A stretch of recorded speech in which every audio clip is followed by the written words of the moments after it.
ए भैया भैया हो, आवर राखी बांध दी। आज रक्षा बंधन है ना। अरे अरे अरे ती हमरा बेटा के राखी बन में भाग जा लट्टू। अरे हे भगवान, हमरो एगो भाई रहतन तो हमू राखी बनती ना।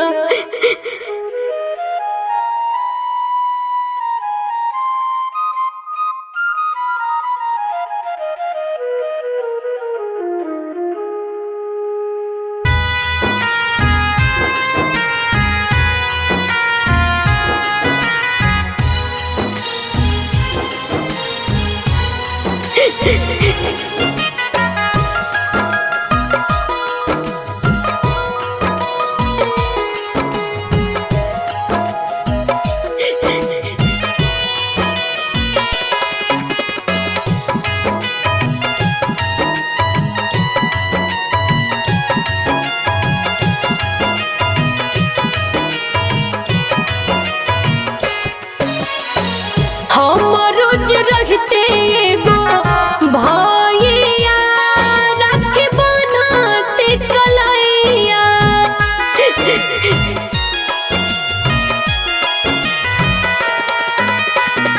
हम रोज रहते एगो भैया राखी बनाते कलैया।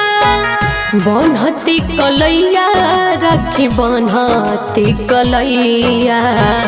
बनहती कलैया राखी बनहती कलैया। हर लेती दुखावा बलैया राखी बनहती कलैया।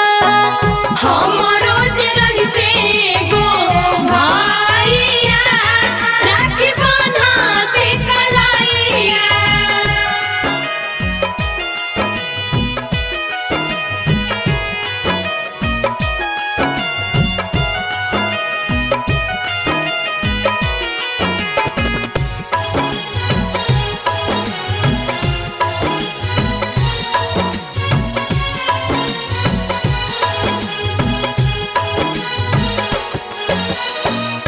चंदन रोड़ी काचा धागा मंगवाईती।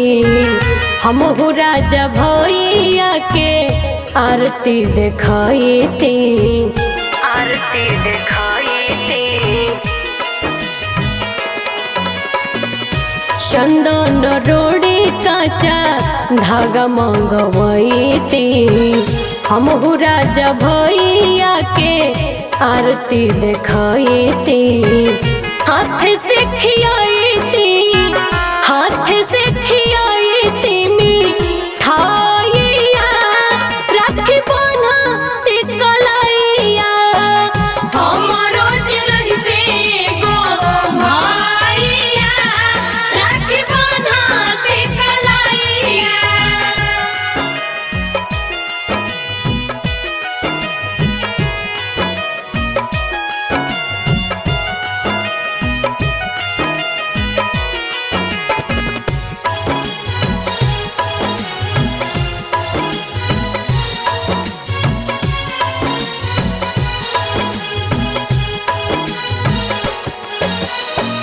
जब जब आवे रक्षा बंधन त्योहार हो, अखिया से लोर बन के निकले धार हो।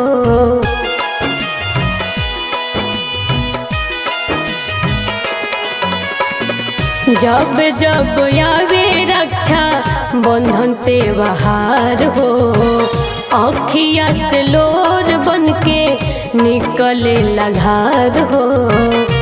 आवे